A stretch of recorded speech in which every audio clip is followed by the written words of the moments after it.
selama di Astra sama sekarang sama aja ternyata setelah saya pensiun gitu ya. Karena itu menarik. Jadi setelah saya pensiun juga kalau saya lihat dari pekerjaannya, tadi Pak Elisa, Bu Evi juga sama. Saya juga kayaknya kok tiap hari penuh ya. Tapi kalau kita manage time management yang bagus, saya bisa manage dengan bagus karena udah kebiasaan diajarin Astra dan manajemen Jepang bagaimana rapat.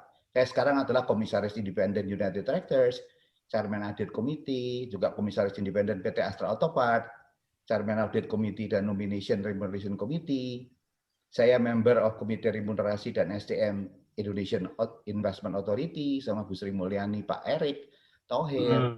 Saya juga strategic advisor dan juga investor dari Sayur Box. Jadi ibu-ibu jangan lupa beli Sayur Box ya. Jadi kalau siap. Yuna Co dan Arsitak. Saya juga advisor GK Plug and Play untuk startup Indonesia. Setiap bulan kita setiap tahun bisa 2-3, kali ini ada 10 startup dan saya mentoring 3 startup. Kemudian dari Founders Institute saya dapat 1 sebagai super mentor bersama temannya Pak Elisa Oridu itu, Personix dan juga Belanja Part. Jadi kalau saya nggak aktif gini kayaknya hidup kurang enak dengan startup. Terakhir juga saya masih senior advisor dan chairman dari private company yang family company yang pengen go public. Jadi saya tanda petik diangkat dari chairman dari BNB, MT, TSC Group dan juga pelayanan saya juga aktif di Kingdom Based Community. Nah kalau dilihat gini tuh apa bisa nggak? Sangat bisa kalau kita tahu caranya. Kalau lihat banyak gini kan banyak. Dulu di Astra saya mimpin 30 perusahaan, 7 business line, infrastruktur, logistik, IT, properti, Astra World, Astra Digital. Banyak. Aset 40 triliun, jumlah karyawan di atas 10.000. Oh kok makin banyak? Enggak. Sebetulnya itu makin enteng, makin di Astra. Karena apa? Banyak pangdamnya. Kita hanya ngelola pangdam kan. Tapi kalau kita sekarang saya setelah pensiun, ya kayak sekarang chairman di BNB Group Eger gitu, lah itu betul-betul lapangan. Jadi saya mau ngasih sharing dari pengalaman ini banyak, bukan untuk apa-apa, tapi just untuk bagaimana time management kita itu sebetulnya bisa dilakukan kalau kita mau. Tergantung time management. Jadi ini profil saya selalu pegang ini gaya manajemen Jepang, ya gaya manajemen Jepang selalu. Kalau eksekutif atau CEO itu harus ada ke onsite Gemba. 20% of your time harus di Gemba. Nggak boleh on table bahasanya ya. On table atau onsite. Ini harus di-plan.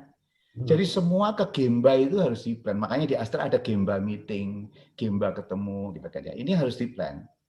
Jadi saya selalu plan setiap tahun annually Gemba itu ketemu cabang-cabang, ketemu lihat pabrik, masuk dalam, ini harus. Nah, di dalam tabelnya pun ya kita harus belajar ada 3 yang harus kita manage karena seperti Pak Elisa tadi bagus sama Bu Evi, tapi kalau Jepang itu kita belajar dari Jepang tuh sangat rapi. Jadi saya belajar banyak. Sekarang saya di luar Astra, wah saya merasa ilmu 38 tahun Astra sangat berguna karena di perusahaan-perusahaan startup, perusahaan-perusahaan yang lain yang di luar Astra ya, kalau UT, AOP kan Astra, perusahaan kayak Eger dan sebagainya, saya bisa mempraktekkan dan mereka senang karena mereka rapat tuh acak-acakan. Lama berjam-jam acak-acakan dengan saya pimpin chairman ini cepat.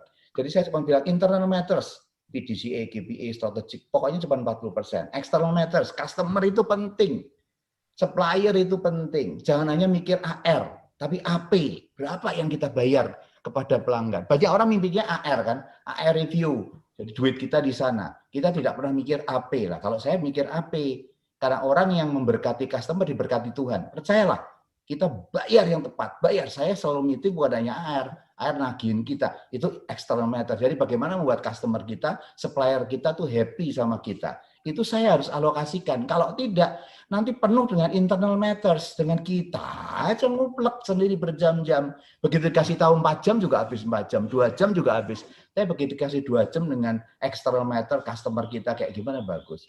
Dan saya juga alokasikan karena saya suka ketemu sama orang yang disebut dengan personal coaching, one on one, baik IDP, individual development plan, career planning, HRD saya panggil top level yang saya anggap menjadi human asset value-nya bagus, 8 orang setiap bulan pasti makan bubur pagi, atau bakmi, atau bakso, atau kopi di kamar saya, di dekat kamar saya. Hanya 8 orang seluruh top supaya mereka lihat.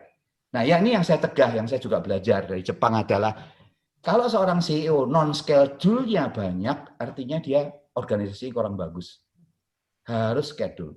Kalau makin banyak non-schedule, bukan nggak ada ya, pasti ada. Kecuali yang sekarang kan COVID di luar ini ya, itu di luar. Ini normal. Yang saya katakan semua normal sebelum aja. Ini adalah poin-poin. Kalau kita memegang poin-poin ini, rapat kita akan efektif dan kita bisa mau jadi apa aja bisa.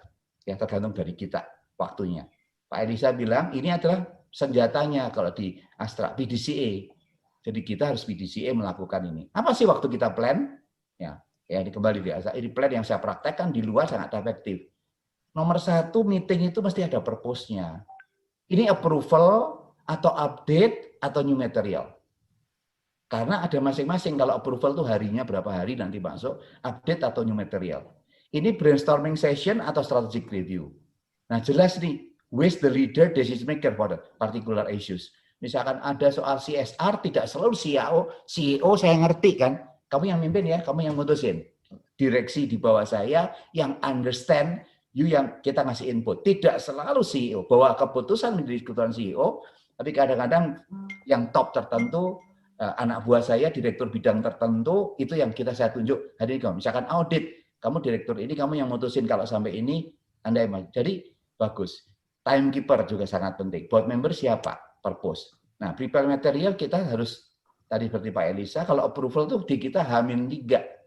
Nggak ada itu. Kalau udah terlambat, digeser minggu depan. Kalau update boleh H-1, kalau new, ya hari itu aja boleh. Nah, kita juga punya di Jepang namanya COE, tapi saya sekarang sebut di company-company saya yang saya pimpin, yang saya chairmanin maupun saya lakukan adalah drum beat. Kamu mesti plan. Misalkan kalau sebulan ini contoh di plan drum beat ya, nomor 1 setiap bulan pertama itu ekonomi kita bicara activity plan.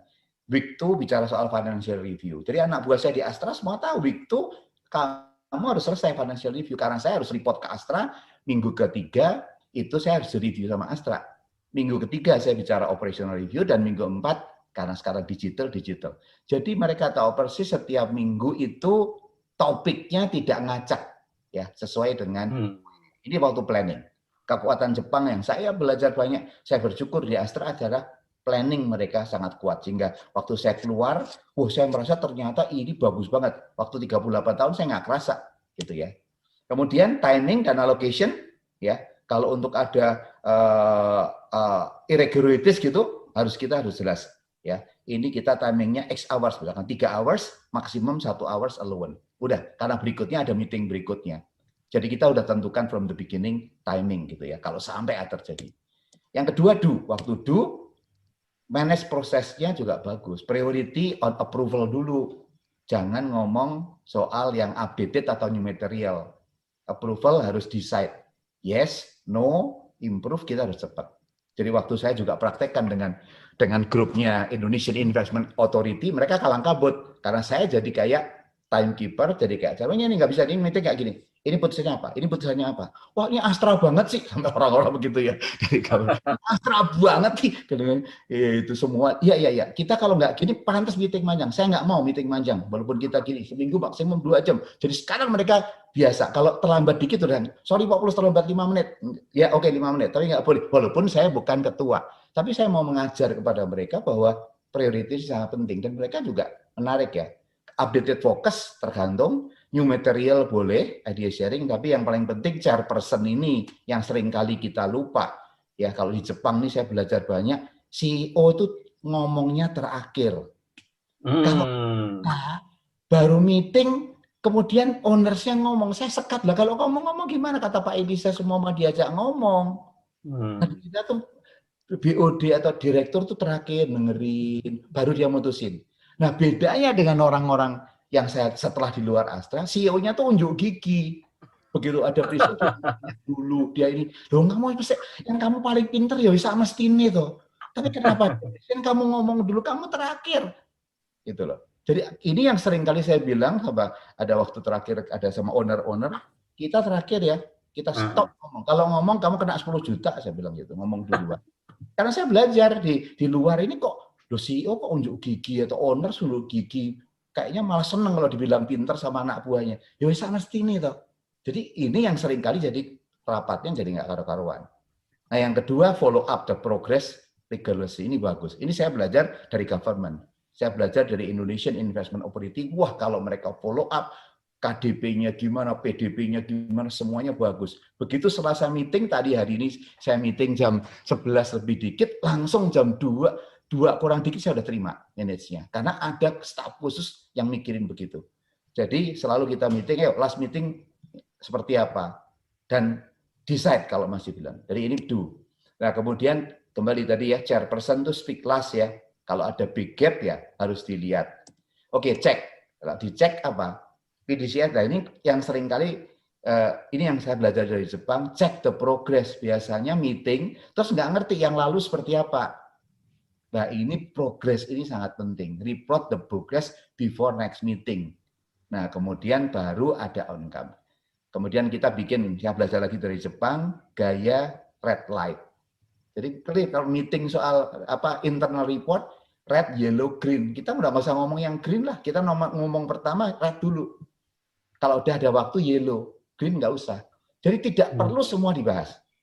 Ya, jadi tidak perlu. Dashboard, monitor. Nah sekarang karena saya orang IT, seperti Pak Elisa, nggak perlu semua di-present. Karena udah 3 hari saya udah punya dashboardnya kok. Di handphone saya hasilnya. Nah kita pengen tanya aja detail yang red dan yellow. Green saya nggak usah. Terakhir, action. Nah, next meetingnya adalah benar-benar kalau bisa close the project, close. Dan yang lupa dari banyak kita kasih apresiasi. Jadi kalau proyek bagus segala macam, selalu saya rapatin. Kita mau kasih apresiasi nggak sama orang yang meeting yang menyelesaikan proyek tertentu? Itu board decision. Oke, kita kasih dinner for two, kita kasih makan. Ini yang seringkali lupa. Jadi orang anak buah datang ke meeting itu kayak menderita terus. Kalau sukses cuma thank you-nya setahun sekali bonus. Itu yang saya tidak mau budayakan. Jadi kalau close the project, mesti dikasih appreciation. Whatever yang kita lakukan ya, sekedar kaos kayak atau apa kayak dinner for two, apalagi level bawah ya, itu suka sekali loh. Ya, sama. Kemudian kalau outside meeting ya dan sebagainya. Jadi kira-kira itulah poin-poinnya. Jadi poin-poin kita adalah yang sangat penting. Nah, kemudian di meeting, saya sangat keras, Pak. Kalau di meeting, no handphone. Allah. Nggak ada handphone itu. Kemudian ada plan break. Misalkan 90 menit, 15 menit break, 120, 30 menit. Jadi misalkan meeting mulai jam 8, setengah 10, break, kamu boleh 15 menit by email atau segala macam. Tapi selama meeting, kalau kamu lihat handphone, saya marah. Ya, kenapa? Itu kan kamu discourage orang gitu kan. Karena saya sebagai pemimpin, saya enak. No. Jadi nanti saya kasih waktu untuk Anda mau lihat handphone atau mau WA, nggak ada ya. Kemudian kalau ada pas meeting penting, saya selalu bilang sekretari, kalau nggak penting jangan diinterupsi saya juga. Supaya saya menghargai mereka. Mereka tuh datang ke saya untuk minta keputusan, saya bilang. Jauh-jauh mempersiapkan. Jadi kalau kamu ganggu dengan tanda tangan, ya saya nggak akan kesiankan mereka. Mereka datang, present di depan kita, hanya mendapatkan sesuatu waktunya udah pendek, kita seenaknya. Nah, after the meeting biasanya saya juga bilang jangan discuss disagreement gitu kan ya. Ya, saya maunya gimana? Jangan discuss juga your point of view. Kalau kita cuma members ya. Kalau saya CEO kan kita nggak ngomong gini. Nah, waktu saya member di Astra, wah pastinya nggak begitu, nggak bisa. Ya itu kira-kira Pak, ini 17 menit saya akan kembalikan dulu. Ya.